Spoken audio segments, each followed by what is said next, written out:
My name's David Smith. As it says up there, I'm from IMRG. For those of you who are not familiar with IMRG, we're the trade association for online retail industry. Now, amongst our members, a lot of these I'm sure you'll be familiar with. So we're looking at retailers in particular. We have about 1,200 members, everybody from Amazon to Zavvi via John Lewis and Tesco's, etc. But we also work with a lot of what we call the enablers within the industry as well. So lots of the payment providers, lots of the carriers, and people like Google and IBM and those kind of guys. So that's what we're about. We're about sharing best practice, and we're about, you know, looking forward to what is happening within the e-commerce industry and sharing that amongst our members and then out into the wider retail community. Couple of things that we do that we're very well known for. The Capgemini e-retail sales index, we actually take data from about 103 retailers on a monthly basis, which gives us, we've been doing that now for 11 years, and that's given us a really good trend indicator of what's happening within the marketplace. We also have an algorithm that we've worked on with Capgemini, and that helps us to size the market. So if you're seeing any kind of PR or press in the press that is about the size of the market, what consumer spend is in the UK online, that has come from the IMRG Retail Sales Index. And I'll be using quite a bit of that data today when I'm explaining to you what the kind of current trends, etc., are going on in the market. A couple of other things that we're famous for. I don't know if anybody familiar with the Hot Shops list, the top 100 retailers. Anybody see that? Well, we published that. Gets quite a lot of attention. Obviously, what we're looking at there, it's not in terms of sales. That one purely is to do with the amount of visits to the websites. We do that once a quarter, and what that is that gives us an idea of the top 50, and then once a year we do the top 100. Then we do some customer research with one of our members, eDigital Research, and then we run the trademark scheme, Internet Shopping is Safe, which is a trust mark primarily for smaller retailers that don't have the kind of big brand presence that the bigger retailers have. And this is a trust mark to help consumers with that retailer to understand that that retailer is actually, you know, retailing in an honest and fair fashion.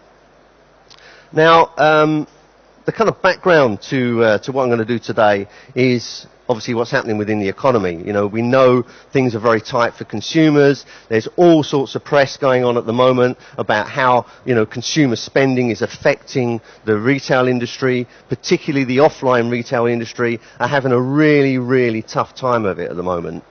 But I'm not here today to talk about the difficulties of the offline industry. What I'm here to talk about today is actually what's happening with the online community and how multi-channel retailing with a really good cross-channel proposition is helping retail in general. So a few little bright sparks that are just coming through, or the sunshine is just breaking through those clouds. We're looking at around about 88% now of the UK population being online. And of that 88%, about 50% of them are shopping online. Okay, so we reached that tipping point around about March, April last year. So, you know, now we're seeing a continuous growth of consumers shopping online. 1.2 billion, that actually represents the number of parcels that were sent in 2010 that were to do with e-commerce sales. So 1.2 billion parcels went through the carrier networks last year. And then the 78%, we take a quarterly reading from our membership of their confidence in the market. This is the latest one that was done just back in June and July. And we were asking them how they felt the rest of the year was going to be from an online perspective. And 78% of them were confident that the market would continue to grow and that they would have a good sales period in the remaining 6 months of the year. So what's driving all this? Well, a lot of it is obviously to do with the consumer. And the consumer and the way in which the consumer is interacting with retailers now is changing beyond all recognition. Price has become ubiquitous. The ability for a consumer to be able to look and compare prices is so much easier now that they've become empowered by the strength of the internet. And we have all these kind of services that are there to help consumers share information and find out pricing. And this is a huge challenge for retailers in what are very, very difficult and trying economic times. I mean, you can use things like Groupon as a consumer to see if you can get good deals in your local area. You've obviously got sites like Kelku, etc., which you're able to compare prices. And then the consumers are sharing all that information through things like Facebook and Twitter.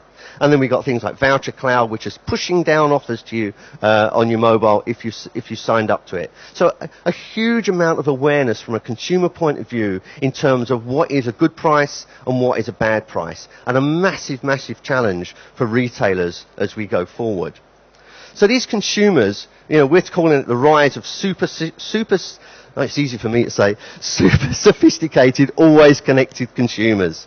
They've been driving the innovation in the online sector, and they're embracing new technology. This has been the great shift over the last couple of years. I mean, obviously, we know all about, what's going on with mobiles, and I'll speak about that in a little bit more, and the iPads. But, we've got consumers now, in the run-up to Christmas last year, making purchases through things like Xboxes and PlayStations. We've got, interactive TV now, and internet-ready TV, which is again going to burgeon a whole new area for consumers to be able to get into retailer sites. I don't know if you've heard about there on the right-hand side of me, left-hand side of the screen, is some technology that Tesco's have been looking at with near-field technology on fridges. So there's a screen on your fridge, you take a product out of the fridge, as you're finishing with that product, you can run it over a scanner on the fridge, and that goes straight into your Tesco shopping basket, and then at the end of the week, when you've started kind of listing all your shopping list, then that goes off to Tesco.com, and then your delivery comes at some point later. And there's a lot more of this kind of technology that's coming through. So consumers are now integrating that into their daily lives. They're using it all the time. And one of the things that we're finding from IMRG is that actually the retailers are finding it really hard to keep pace with this technological evolution that's going on with the consumers. So it's a very difficult time for the poor old retailer at the moment. And again, these have been the big game changers over the last couple of years. We did some research just recently. 25% of those people that were owning smartphones had purchased online and actually made purchases through their smartphones. Interestingly, no real surprise, but if you look at that same audience with an iPad, it's actually a higher percentage of people actually making those purchases. So around about 30%. And this is moving exponentially month on month. I saw some data. I was at a conference the other day from one of the big payment providers, and you could see how the growth of this is changing on a month-to-month, week-to-week basis, and how it's growing. And these are going to be the kind of big game changers for retail. Interestingly, we're also now starting to see a bit of pushback from the consumer, because what they're starting to say is that they're not getting a really good experience when they're trading with retailers through these devices, because again, a lot of the retailers are trying to catch up with the expectations of where their customers are. So it's really, really important that the retailers start to think about where they're making, their investments over the next year, 18 months, in terms of having that consumer engagement, because, that's what it's going to come down to. It's all about the consumer engagement, because you've got, very much a cross-channel world. This is where your customers are. They are not thinking about I'm online or I'm offline. They're not thinking about I'm on a mobile or I'm on an iPad. They're thinking I'm an ASOS customer. I want to be able to shop with ASOS at the time, place, convenience that's convenient to me. And the same way with John Lewis, Marks and Spencer's, on all of these kind of big bricks and mortar retailers. The consumer's not thinking anymore about, I can do it online or whatever. They're just thinking about, how do I shop with my favourite brand? And from that point of view, it's this touch point, these multiple touch points that the retailers have with their customers that they have to start bringing together in order to get a really good view of that single customer. We hear a lot of it here in these kind of conferences about single customer view and about multiple channels and multi-channel and cross-channel, etc. What it comes down to is the conversation between you and your customer, whichever way that customer wants to have that conversation with you. And there will be loads of technologies here today that are on this show that are helping retailers get to grips with that. And this is a big, big change. You know, we're not really talking about online and offline retailing anymore. Let's just start talking about retailing, because that's what it's all about, selling products to customers. And this is going to change the way in which retailers view things like stores, for example. There was, I don't know if you've just seen it just recently, Wix are downsizing their store space as web sales soar, because they are seeing a lot more inventory going through digital channels rather than through a physical store. You've had situations with a number of retailers now that are looking at the number of stores, physical stores that they're running, and a lot of that is being driven by technology. One of the things that's also that we're seeing, particularly for the multi-channel retailers, is a change in the conversion rate. In the 5 years since 2006, we, through the IMRG index, have seen a 55% reduction in conversion rate for multi-channel retailers. Horrific, you know, my God, what's happening? Where are all those sales going? But when you look what these retailers are doing now, you won't be able to see it very clearly here, but down here, all sorts of links to Facebook, Twitter, and things like the online TV shows that these retailers are having. Because what these retailers are having to do is have far greater engagement with their customer in order to keep that customer satisfied. You can go onto the Harrods store, not the Harrods store, you go onto the Debenham store or the House of Fraser store and try and find out where your local store is. So there's a lot more interaction going across the digital area and the physical area. So there's a lot more hits and a lot more visits going onto these websites that are not necessarily going to end in a sale at that point in time. And so we have to start thinking as retailers, how do we track and how do we know where those customers are going? Attributing the sales, where are those sales going, and do we know where they've come from? Can I track a customer from my mobile phone via my website and into my store, for example? These are some of the questions that retailers are going to have to really get to grips with over the next year, 18 months, in order to stay ahead of the field. Again, you know, another big change. I don't know if you saw this morning, the poor old CEO at Mothercare has lost his job. He's resigned today. I don't know if you've seen that. But Mamas and Papas and Kiddie Care really changed the way in which Mamas and Papas and Kiddie Care have really changed the way that Mothercare treat their customers. You know, they've been losing a lot of customers in the UK to these kind of guys. A lot more nimble, a lot more agile, a lot more use of social media, being able to kind of, you know, really engage with their customer, not just about going into a physical store, but what can I do on my website? Comparing prices, changing prices more easily. You know, these kind of retailers now are really changing. And then what's happened with Kiddie Care? They get bought by Morrisons because Morrisons want to go into the market and take on the likes of Sainsbury's and Tesco's, etc. So huge amount of investment has gone into these kind of sites, but a great amount of knowledge is coming from the pure play guys. And they're the ones that had to really kind of compete. So what does all this mean in money? Well, we've been tracking online sales since 2000. And as you can see, year on year, nice big growing graph. Since 2000, we've estimated that about £315 billion has been spent online in the UK. That's a phenomenal figure, and it's still only a percentage, maybe around 15-20%, depending on who you talk to, of the total retail market, but it's certainly growing. But the other thing that's growing is the influence of the online arena, the digital arena, with what's going on in a store. And that's really, again, you know, a big game changer for retailers. Just some indicators for you about, you know, some of the things that we've seen in 2010, and I'll be bringing you up to date with what we're seeing in 2011. Average UK online shopper spent around about £1,800 in 2010. When we measure figures, just so that you know, it's not just purely retail. We also measure within the index ticketing and travel as well, okay? So what we're looking at is e-commerce, you know, the amount of money that's being spent by customers through the digital arena.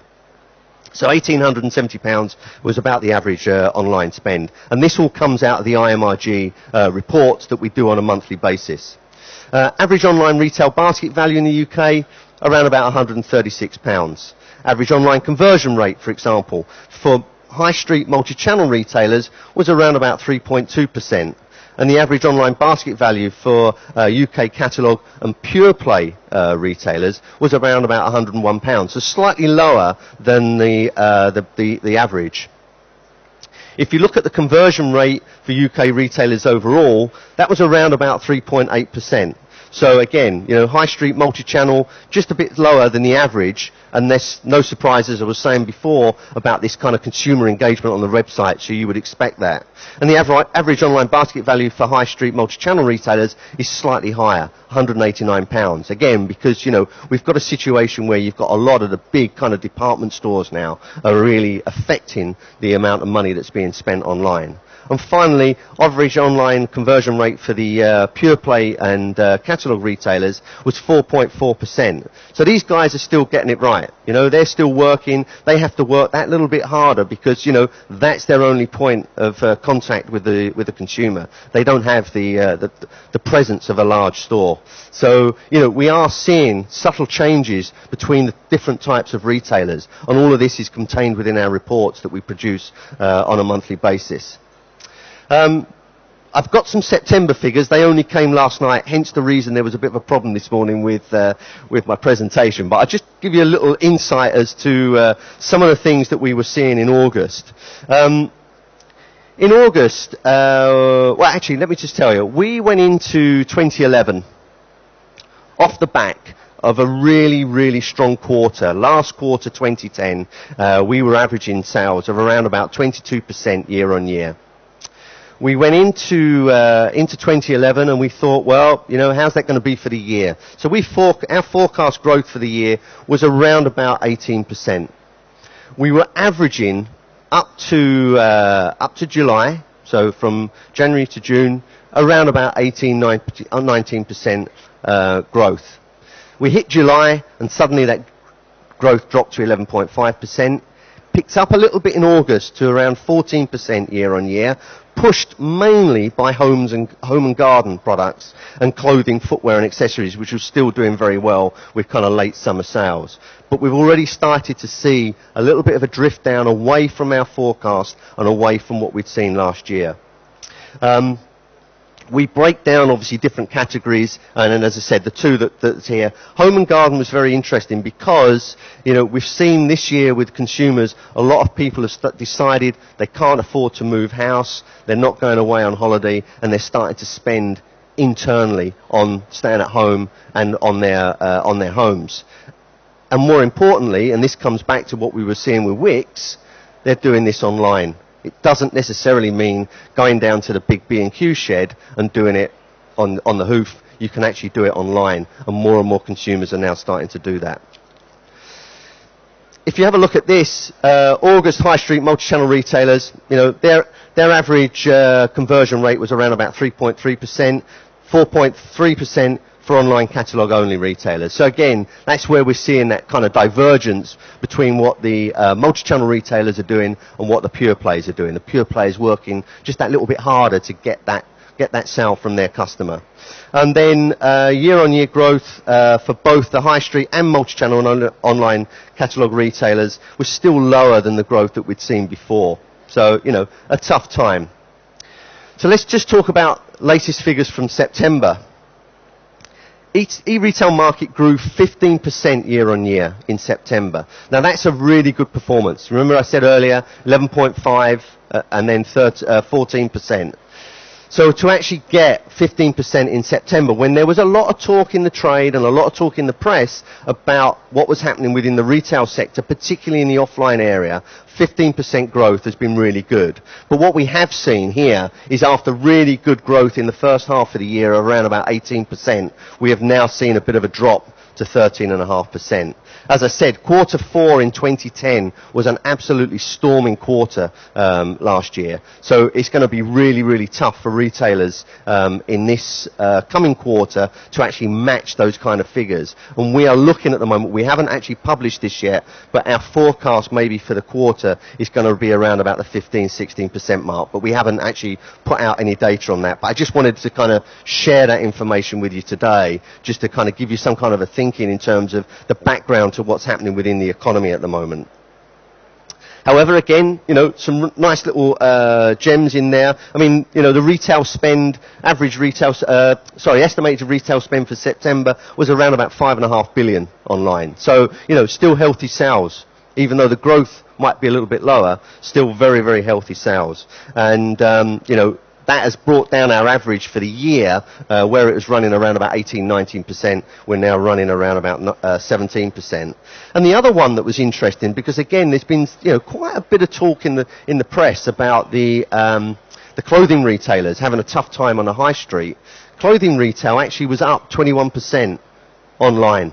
So customers know where to go. You know, this is what I'm saying about, you know, this new type of consumer. They know where to go. They know where to go and get the best prices. And, you know, in terms of what the products are, they know where to go in terms of online. Now, a little bit of an announcement of what we're doing at IMRG. We're launching, off the back of the IMRG monthly report, a new benchmarking study. It's going to be a quarterly index, and it's going to track multiple KPIs across 7 different categories. This will really help, I think, retailers kind of really benchmark their performance against their competitors and within their particular sectors. We're running a pilot at the moment of around about 23 retailers, and we're going to be rolling it out in 2012. Now, if any of you retailers in here are interested in this, obviously come and see me or come and visit us on our stand 921 and get some information. There's some leaflets there about the benchmarking index, because we want to encourage as many retailers as possible to give us that data. It's all anonymized, but you get this really good report that kind of benchmarks you against your competitors and within your sector. And some of the information that's coming out of it is really, really interesting. I mean, checkout abandonment rates have declined from an average of 37% in quarter 1 2010-11 to around about 32% in quarter 2 2011-12.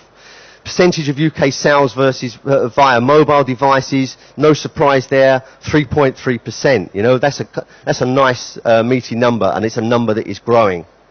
We're looking things like average percentage of units returned, the average basket abandonment rate for UK retailers, average rate of online orders cancelled due to fraud. Obviously, I'm not putting all the figures up there because you have to be in it in order to get it. But I hope there's a few little figures on there that kind of make some interesting reading. This is a good one as well. You know, I'm going to touch, if I've got a little bit of time at the end, just talk about the international market. But 4% is the percentage of UK sales now being delivered outside of the UK. So that's customers coming into the UK to shop from UK retailers. Not necessarily retailers that are looking to export. It's just UK retailers that are actually getting sales from overseas. And then the average number of UK click and collect sales, so that's orders that are completed online, is around 7.4%. We saw a huge growth of that in the run-up to Christmas last year. John Lewis, Argos, these kind of guys doing a hell of a lot of work on that click and collect, and we're seeing that coming through. And again, you know, all this information will be tracked and readily available on a quarterly basis. So just a few words on the global market. As we said, you know, growth in the UK running around about sort of 17% at the moment after the third quarter. If you look at North America, again, another really strong, mature market. They're seeing growth of around about 11% at the moment. Europe is slightly ahead in terms of where they are compared to the UK, because Germany and France really started to get their act together, and some of the kind of southern European states like Italy and Spain are now starting to really get some good consumer emergence and retailers online. So they're running around about 22%.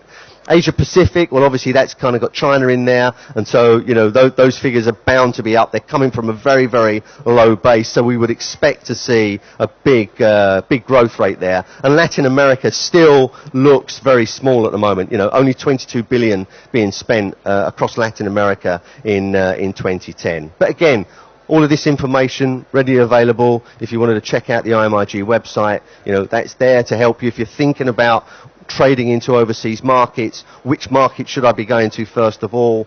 You know, this is the kind of information you can get from IMRG. And this retailer agility that I was talking about earlier, these are some of the things that we should be thinking about as retailers. You know, what's happening from a localization and personal point of view? You know, being able to track the consumer, find out where they are, using geolocation. Can I send them an offer? If I've had a conversation with my with my consumer, or if I've got an engagement with my consumer, can I then track them if they're getting near to one of my stores, if I'm a multi-channel retailer, for example? The legal security side, I mean, huge problems if you're looking to go overseas. You know, you've got the Consumer Rights Directive that's just been coming through. We've got the cookie report that's just come through in the UK. You know, there's a lot going on. Government now is taking a much harder view of the UK online consumer market because of the growth and the strength of it, and it's important into the UK PLC. Reverse logistics, again, particularly if you're in the clothing area. I can't see that. I haven't got my glasses on. Okay, wrapping up. And then we've got payments, inventory management, and customer care. Don't forget about the snow, okay? We had a huge carrier problem in the run-up to Christmas last year because of the snow disruption. Make sure that you've got plenty of messaging to go out not only to your consumers, but you understand what's happening with your carriers, that there are, you know, you have things in place to be able to get over any of the hiccups that, should the snow arrive, this happens. I'm going to quickly switch through this. So UK consumer behaviour continues to place greater focus online. UK market is continuing to expand.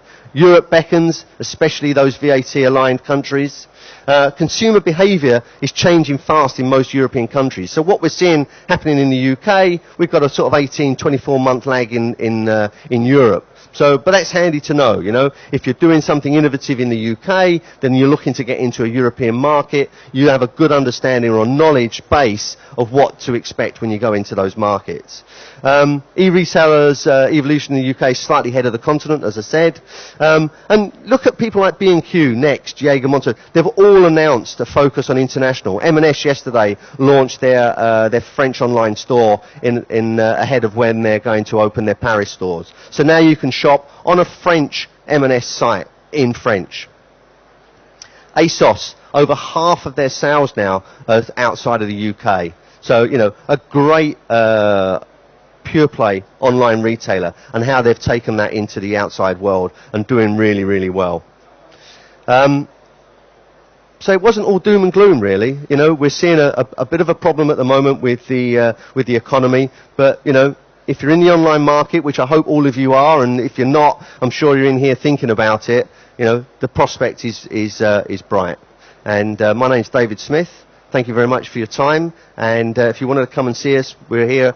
We've got our stand for the rest of the day. If there's anything that IMRG can help you in terms of what you're doing for your businesses, by all means, give us a call. Thank you very much.